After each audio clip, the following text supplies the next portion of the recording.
What is up, gamers? Welcome back to Game Brigade. My name is Brian, and today we are doing another Should You Back breakdown episode. Today we are going to be covering Lands of Evershade from Awakened Realms.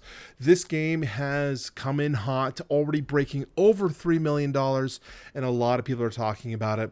And I am excited to talk about it because it's causing a lot of confliction with me, and I want to talk about it with you guys. So let's talk Should You Back Lands of Evershade. Okay, so we are here, as I said, we're at $3,200,000, so they're blown out of the water. This game is coming in a lot harder than I think a lot of people expected, but it's an Awakened Realms game.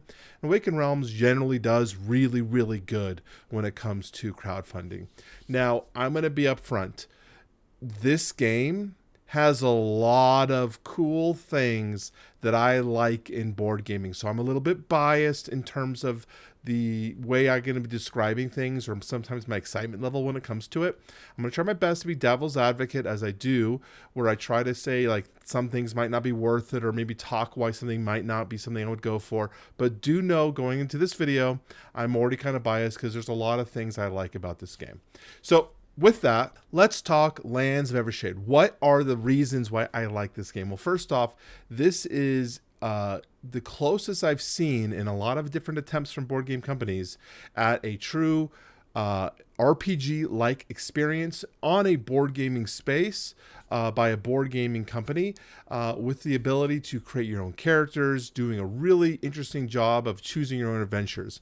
And I think it's actually kind of poignant to say that I think Awakened Realms is probably the perfect company to try to make this work, and so far from what I'm seeing, do it well, because they have basically taken elements from all of their other games. You know, they're going to go over here and grab some of this, over there, grab some of that, and basically combining them to make what we have here with Lands of Evershade. And when I say that kind of thing, I'm referring mostly to, like, you know, the choose your own adventures, the character designs, the combat, you know, kind of taking elements from all of their other IPs and you know, kind of refining them and making them work.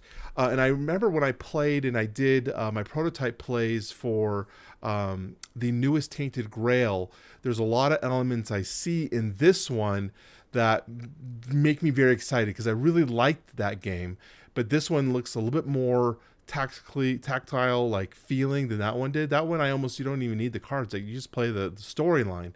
So what do we got here? So as I said, this is a RPG building game. In fact, it's going to come with the player's handbook. Now this is the player's handbook that's from the link. You can click it, and what you're going to be doing in this game is you're going to be creating your own character.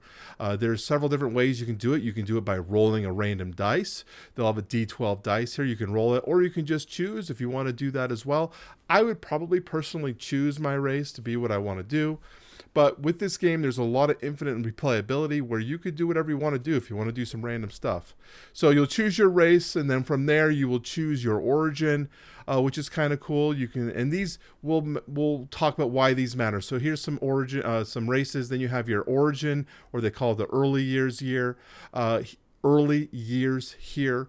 So where you can kind of pick what you want to be as your starting class, and then from there you have your jobs. Like here are the actual profession paths. So I would of course be a paladin because that's the only thing I know how to do in this world.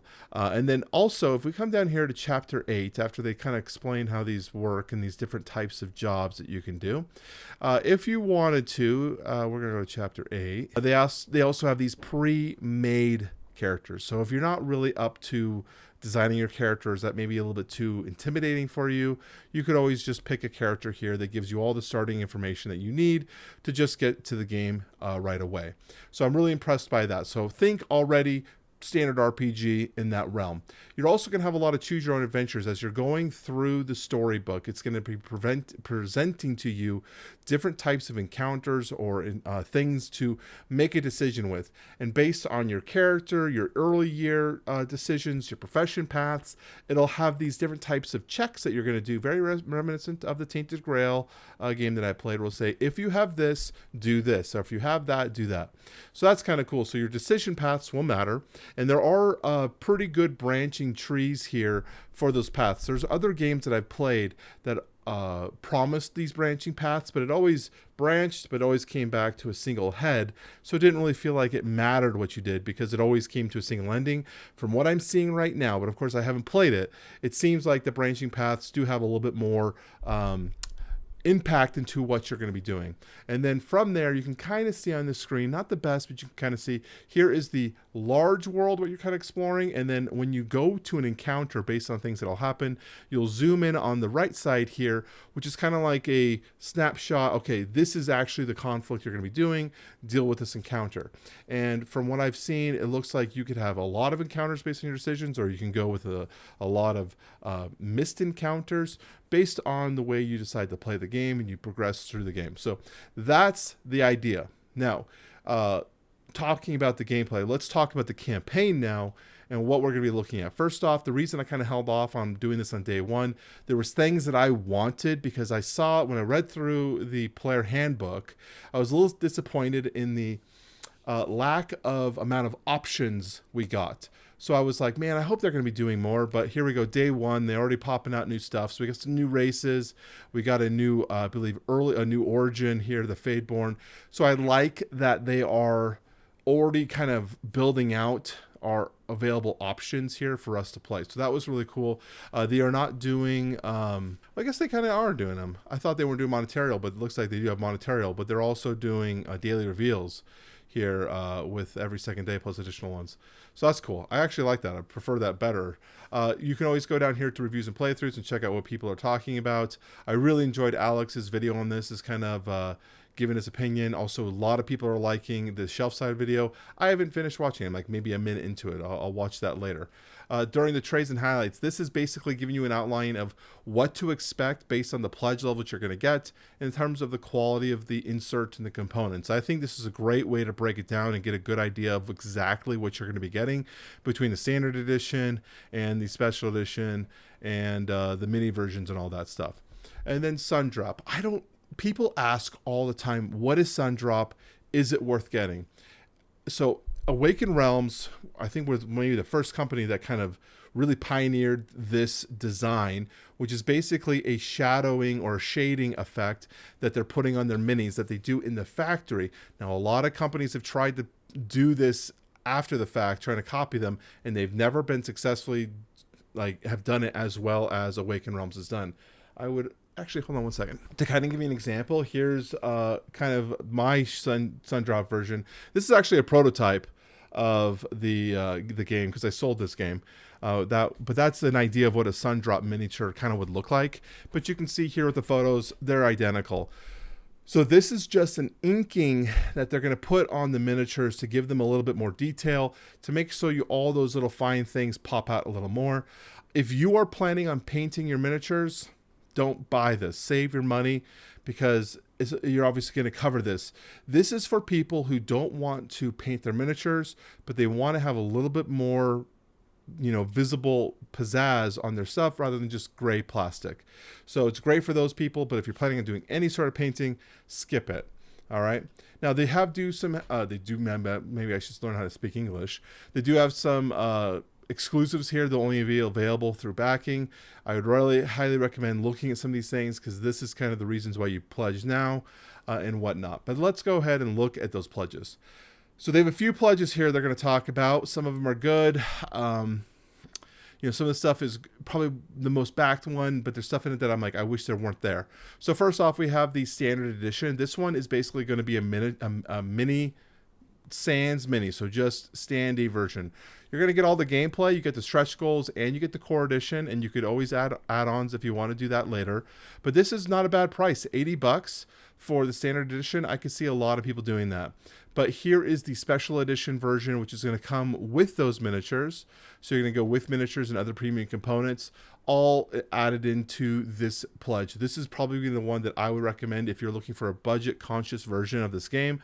I think this would probably give you the best overall tactile feel, but I don't think the $80 one is that bad, but I think the prices are so close that personally I would have a hard time going to the $80 version knowing that the 121 is there and I'm getting all the additional content. Now, here we have the 219 pledge. This one's a little awkward for me, and I don't know necessarily if I would recommend this overall, because it's offering the creatures of Evershade, which is going to be some more miniatures. You're going to get all the miniatures for all the types of creatures you can face. And this one is just, the reason I say it's awkward for me, because there's a lot of history that Awakened Realms has done with these exact types of pledge levels, where they're offering you the enemy types, you know, in miniature form. And then there are times where you only see an enemy maybe once. And so you have this entire miniature for someone that just hits the board one time, and it just feels like it's a lot of extra space taken up by this miniatures box that's hard to condense into other boxes. So you kind of are looking at 3 full boxes here with this game. That kind of can get a little awkward.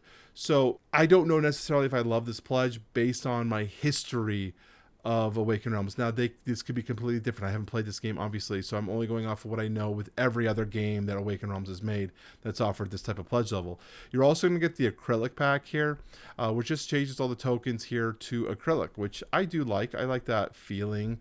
I've always appreciated those acrylic pledges. But here then we have the next pledge as of right now, which is basically the all-in, the Legends of the Higher Realm pledge. So basically what this one includes is 2 additional campaigns. You have the Lost in the Depths campaign, and you have the, I hate how I do that, the New Adventures of the Rotlands Crusade, which this one sounded cool. This is kind of like a mycelium infection, brain rot infection, to make these kind of like zombie-like bug, you know, fungus people. Thought was pretty cool. Basically, these give you just another campaign, and the campaign portions of this game are probably one of the main reasons as to why I like this game. So, one of the main things that drives me nuts about board gaming is I buy a game for the campaign story, and it's like 60 to 120, 200 hours of content. That is cool. It's ambitious, but not a lot of us have the time to actually get through that amount of content. So this company is offering, or this game rather, is offering us a little bit more manageable size campaigns in chapters that give you, you know, level 1 campaign, level 2 campaign, but they're a little bit more bite-sized, you know, 10-hour experiences, giving you a little bit more experience. So even if you click on here, wrong one, you click on this one, you can even see like how many hours they actually are expecting here. So this adventure's 10 to 15 hour long, that contains 3 chapters, 3 to 5 hours each.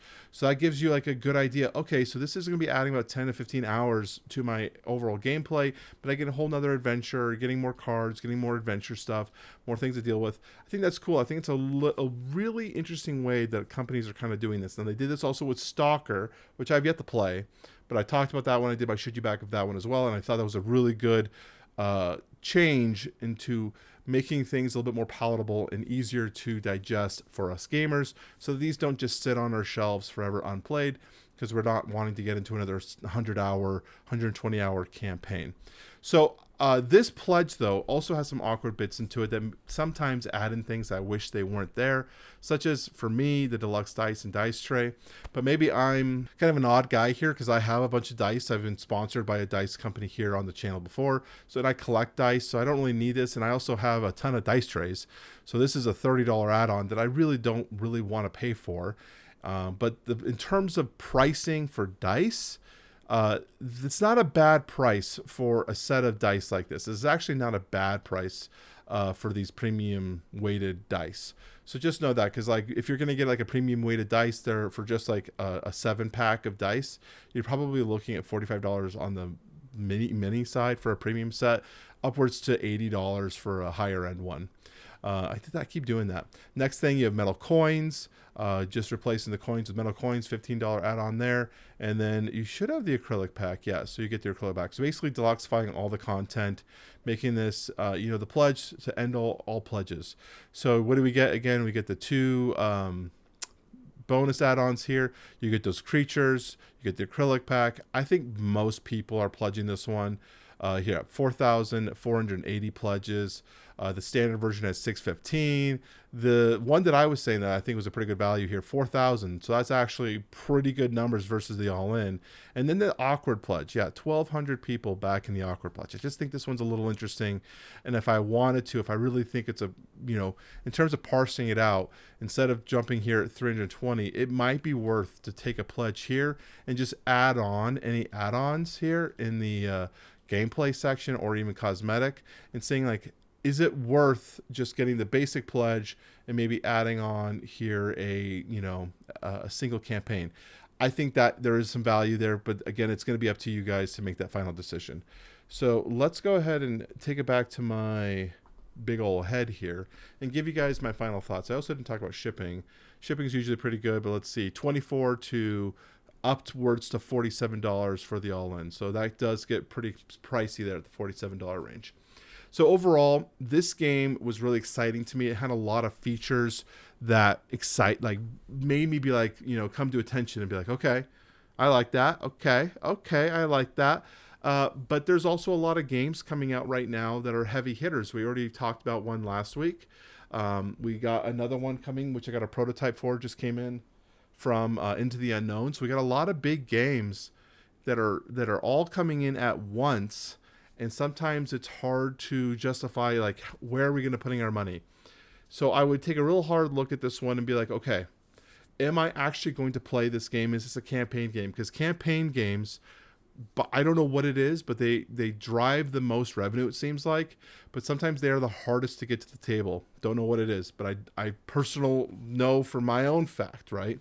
Got a ton of campaign games because you love the idea of the game, but sometimes it can be hard to actually get to the table. Now, I do think they made this a little bit more palatable, like I said, with a little shorter campaigns, and I like the fact that you kind of are making it your own with the choose your own adventure. I think that's really cool, and I like that they're bringing elements from all my favorite franchise IP versions from their versions of games into this one. I think there's a lot of cool things going on. So I am probably going to back it, but I haven't backed it yet. And that's because I already have a pledge. I'm, you know, like I said, I'm trying to reduce the amount of pledges that I'm personally doing. Already got a pledge out right now. So it's hard to make a decision. Plus I got this prototype that I hear a lot of really good things for. So I might want to take a look at that one too. So who knows? It's a hard decision. I hope I made any kind of sense for you in terms of helping you make a decision here in terms of talking about it. But if I had infinite money, of course I'd back this. I think it looks incredible. I think everything about this one fits board gaming that I like. I just don't know if I have the extra money personally to invest in it. So that's it. I hope that helps at all. Probably doesn't. My name is Brian. I'll talk to you guys soon. Thanks for watching. Bye-bye.